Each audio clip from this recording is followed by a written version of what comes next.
Hi friends, welcome back to tech railway. దేశంలో అత్యంత దూరం ప్రయాణించే ట్రైన్ వచ్చేసి వివేక్ ఎక్స్ప్రెస్. భారతదేశంలో అత్యంత దూరం ప్రయాణించే ట్రైన్ గా వివేక్ ఎక్స్ప్రెస్ కి ఒక రికార్డ్ అనేది ఉంది. ఈ ట్రైన్ ఇప్పుడు వారానికి 4 రోజులు ప్రయాణిస్తుంది. ఇక మీదట ఈ ట్రైన్ వారానికి 5 రోజులు ప్రయాణిస్తుంది.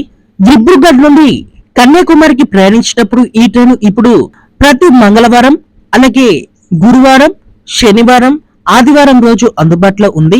ఇటు కన్యాకుమారి నుండి దిబ్రూగఢ్కి ప్రయాణించేటప్పుడు ఈ ట్రైను ఇప్పుడు సోమవారం, బుధవారం, గురువారం, శనివారం రోజు అందుబాటులో ఉంది. ఇక మీదట ఈ ట్రైను వారానికి 5 రోజులు ప్రయాణించబోతుంది. ఇప్పుడు ఈ ట్రైను దిబ్రూగఢ్ నుండి కన్యాకుమారికి వెళ్ళేటప్పుడు ప్రతి మంగళవారం, గురువారం, శుక్రవారం, శనివారం, అలాగే ఆదివారం రోజు అందుబాటులో ఉంటుంది.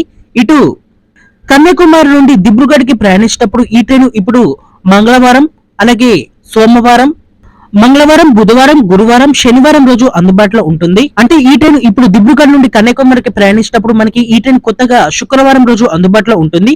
ఇటు కన్యాకుమారి నుండి దిబ్రూగఢ్కి ప్రయాణించేటప్పుడు ఈ ట్రైన్ కొత్తగా మంగళవారం రోజు అందుబాటులో ఉంటుంది. ఆంధ్రప్రదేశ్ రాష్ట్ర ప్రజలకి ఇదొక గుడ్ న్యూస్ గా చెప్పుకోవచ్చు. ఎందుకంటే ఆంధ్రప్రదేశ్ లో ఈ ట్రైన్ కి స్టాప్స్ అనేవి ఎక్కువగానే ఉంటాయి. ఈ ట్రైన్ ఆంధ్రప్రదేశ్ గుండా పలస, శ్రీకాకుళం రోడ్, విజయనగరం, విశాఖపట్నం, దువ్వాడ, సామర్లకోట, రాజమండ్రి, ఏలూరు, విజయవాడ, ఒంగోలు, నెల్లూరు, రేణిగుంట మీదుగా ఈ ట్రైన్ తన ప్రయాణాన్ని కొనసాగిస్తుంది. అంటే ఆంధ్రప్రదేశ్ లో ఈ ట్రైన్ కి 12 రైల్వే స్టేషన్ లో స్టాప్ అనేది ఉంది. అందుకే ఇది ఒక గుడ్ న్యూస్ గా తెలియచేయడం జరిగింది.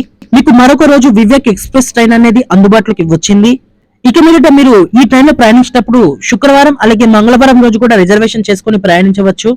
ఓకే ఫ్రెండ్స్, వివేక్ ఎక్స్ప్రెస్ ని ప్రయాణించే రోజులని ఎక్స్టెండ్ చేయడం మీద మీ అభిప్రాయాన్ని కామెంట్ చేయండి.